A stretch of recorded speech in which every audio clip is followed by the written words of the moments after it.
Gregory, if I skip the speech, do we get to hear some more lovely songs? On behalf of the University of Cyprus, faculty, students, and staff, I would like to welcome you to Nicosia, to Cyprus, and to this conference. I would also like to welcome you on behalf of the 42 universities in 30 European capitals that are members of the UNICA network. Now, where you are a network of 1.8 million students and 200,000 faculty, and you want to appear as a coherent network and not as a collection of disparate individuals, student mobility is playing an important role. The same is true if you are a small university in a small country that aspires to be an integral part of the European higher education area. Student mobility plays an important role. Therefore, wearing both the hat of the Rector of University of Cyprus and the President of UNICA, it's a great pleasure to welcome you here and to highlight the importance we attach to the work of the Erasmus coordinators. And I'm very pleased that the President, your President, has organized this conference at our university.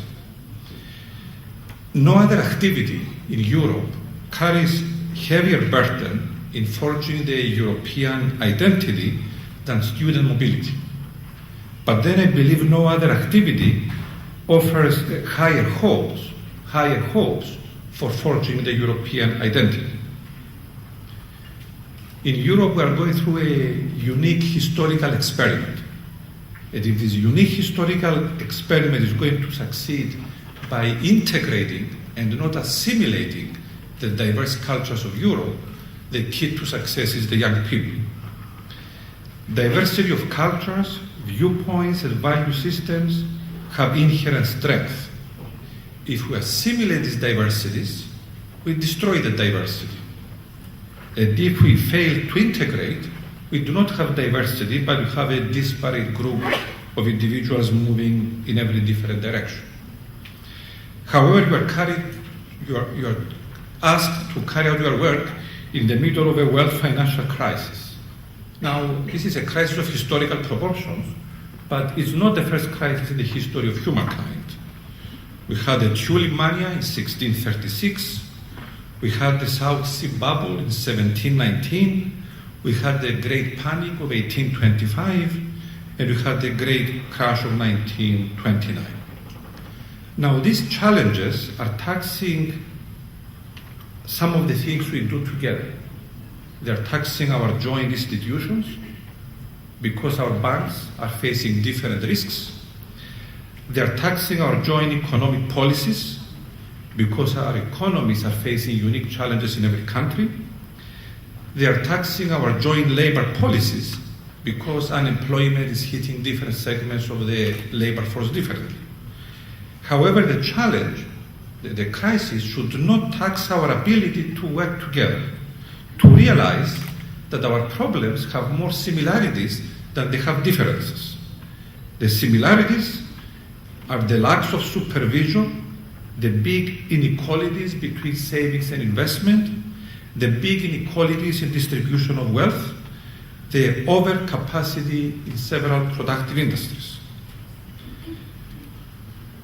So no other activity, I believe, carries out heavier burden today in realizing the commonalities of the problems of our countries than student mobility.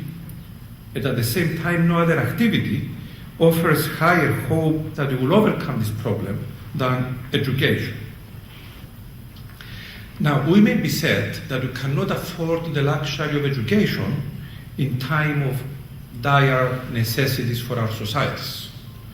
Well, it is precisely because of the necessities that we need to invest in education. In times of great financial crisis, societies invest in education. Education absorbs unemployment, it retrains the workforce, it develops solutions, it develops the new economy in energy, in health, in the environment. Now, the Erasmus coordinators, you may be viewed as the luxurious part of the luxury of education. So you may face the first wave of attack on budget cuts. Now, Gregory presented some very good arguments to put forth to our ministers of education and finance why this is an important activity. Our Erasmus participating students move faster in their career, they find partners. These are very important arguments.